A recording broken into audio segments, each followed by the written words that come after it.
Salam, selamat pagi jemaat sekalian. Pertama-tama kita bersyukur kepada Tuhan ya, karena pertolongannya kita bisa menikmati hari ini. Semua karena anugerah Tuhan dalam hidup kita. Mari hari ini kita akan merenungkan firman Tuhan. Sebelum itu mari kita masuk di dalam doa. Mari kita berdoa. Bapa di surga, kami bersyukur untuk cinta kasih-Mu yang tak pernah berkesudahan di dalam hidup kami hari lepas hari. Terbukti kami ada di hari ini karena pertolongan Tuhan. Dalam keadaan apapun kami hari ini, kami bersyukur itu karena Tuhan mencintai dan mengasihi kami. Kami bersyukur dan juga kami bersyukur di pagi hari ini kami akan merenungkan firman Tuhan. Tolong kami Tuhan agar kami bisa memahami firman-Mu, agar kami bisa menjadi pelaku-pelaku firman Tuhan yang setia, taat pada firman-Mu. Mungkin hari ini kami akan diingatkan, ditegur, diubahkan melalui firman Tuhan. Kami mohon kiranya kuasa Roh Kudus-Mu bekerja dalam hati kami, mentransformasi kami menjadi pribadi-pribadi yang semakin hari serupa dengan Kristus. Kami sudah siap mendengarkan firman-Mu ya Tuhan. Sekali lagi kami mohon tolonglah kami. Dalam nama Tuhan Yesus kami berdoa dan mengucap syukur. Amin. Saudara sekalian, firman Tuhan hari ini terambil dari 2 Raja-Raja, pasalnya yang keempat, ayatnya yang pertama sampai ayatnya yang ketujuh. Demikianlah firman Tuhan. Salah seorang dari istri-istri para nabi mengadukan halnya kepada Elisa sambil berseru, "Hambamu, suamiku sudah mati, dan engkau ini tahu bahwa hambamu itu takut akan Tuhan. Tetapi sekarang penagih hutang sudah datang untuk mengambil kedua orang anakku menjadi budaknya." Jawab Elisa kepadanya, "Apakah yang dapat kuperbuat bagimu? Beritahukanlah kepadaku apa-apa yang kau punya di rumah." Berkatalah perempuan itu, "Hambamu ini tidak punya sesuatu apapun di rumah,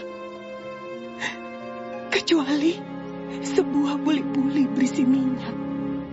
Lalu berkatalah Elisa, "Pergilah, mintalah bejana-bejana dari luar, daripada segala tetanggamu, bejana-bejana kosong, tetapi jangan terlalu sedikit. Kemudian masuklah, tutuplah pintu sesudah engkau dan anak-anakmu masuk. Lalu tuanglah minyak itu ke dalam segala bejana. Mana yang penuh, angkatlah." Pergilah perempuan itu daripadanya. Ditutupnyalah pintu sesudah ia dan anak-anaknya masuk. Dan anak-anaknya mendekatkan bejana-bejana kepadanya, sedang ia terus menuang. Terima kasih Tuhan.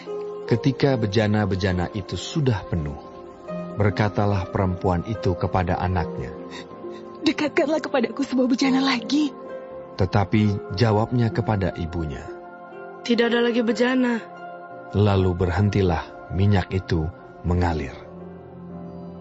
Kemudian pergilah perempuan itu memberitahukannya kepada abdi Allah, dan orang ini berkata, Pergilah, jualah minyak itu, bayarlah hutangmu, dan hiduplah dari lebihnya, engkau serta anak-anakmu."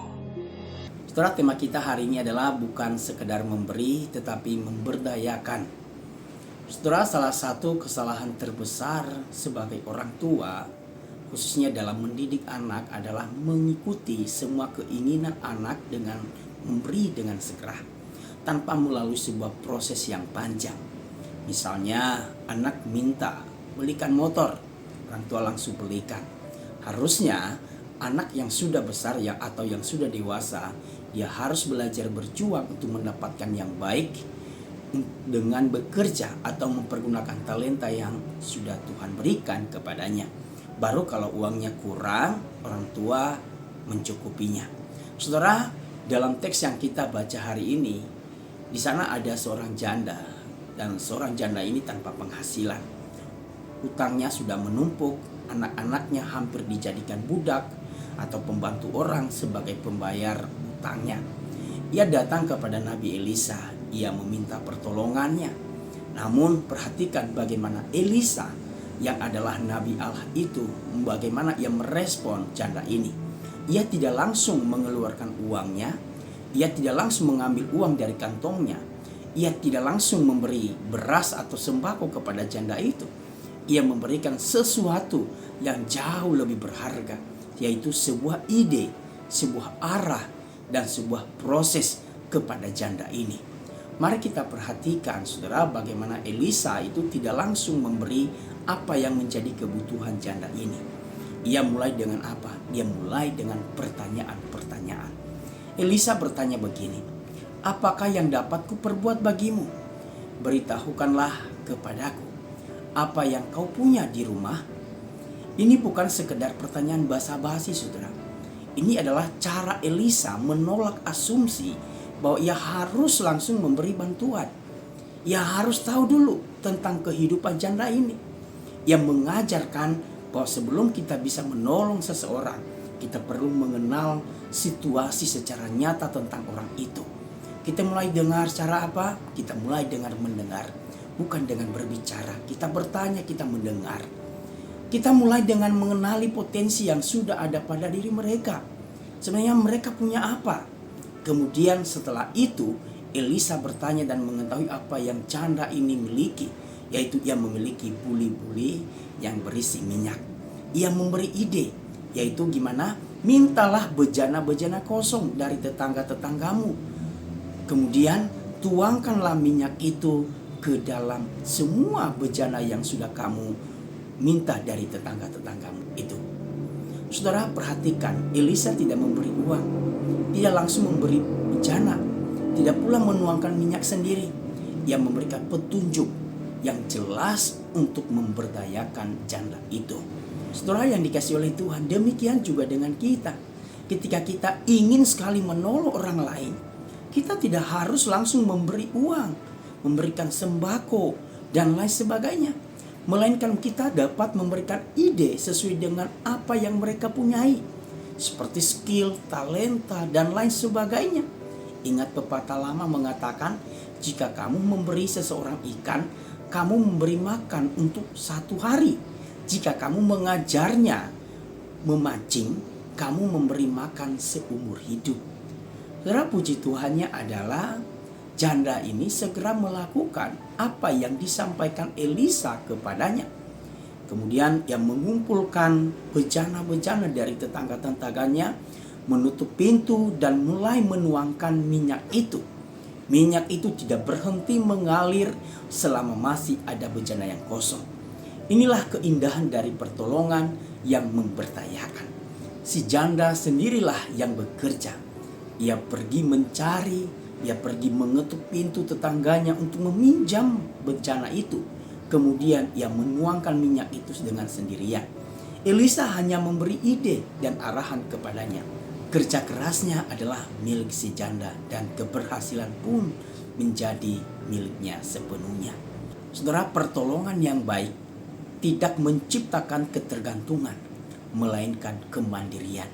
Pertolongan yang baik membuat penerimanya bangkit, bukan semakin hari bergantung kepada orang lain. Saudara, hasil kerja yang memberdayakan tidak akan pernah sia-sia. Elisa berkata kepada janda itu, pergilah, jualah minyak itu, lunaskanlah hutangmu, dan hiduplah engkau bersama dengan anak-anakmu dari kelebihan hasil penjualan minyak itu. Dan janda itu melakukannya. Saudara, perempuan itu tidak hanya terbebas dari utang, tetapi ia juga memiliki modal untuk hidup ke depannya. Dari situasi tanpa harapan menjadi janda yang mandiri dan bermartabat. Saudara, inilah hasil dari pertolongan yang benar. Bukan hanya menyelesaikan masalah hari ini, tetapi membekali seseorang untuk hidup di masa depannya. Akhirnya janda ini bebas dari hutangnya, punya modal untuk melanjutkan hidup bersama dengan anak-anaknya. Dan anak-anaknya yang awalnya menjadi budak orang lain untuk melunaskan hutangnya tidak jadi. Saudara, inilah cara pertolongan yang tepat menurut firman Tuhan. Charity yang menciptakan ketergantungan, melainkan pemberdayaan yang menciptakan kemandirian. Kita menolong bukan untuk memberi ikan, tetapi untuk mengajarkan mereka bagaimana cara memancing. Kita dapat menolong dengan melihat potensi yang ada di dalam diri orang itu, yang orang kita layani itu, dan membantu mereka menemukan jalan keluarnya dengan apa yang ada di dalam diri mereka sendiri. Kiranya perenungan hari ini menolong dan membekali kita menjadi orang-orang, menjadi pribadi, menjadi orang percaya yang terus memberdayakan orang lain di sekitar kita. Amin. Tuhan Yesus memberkati.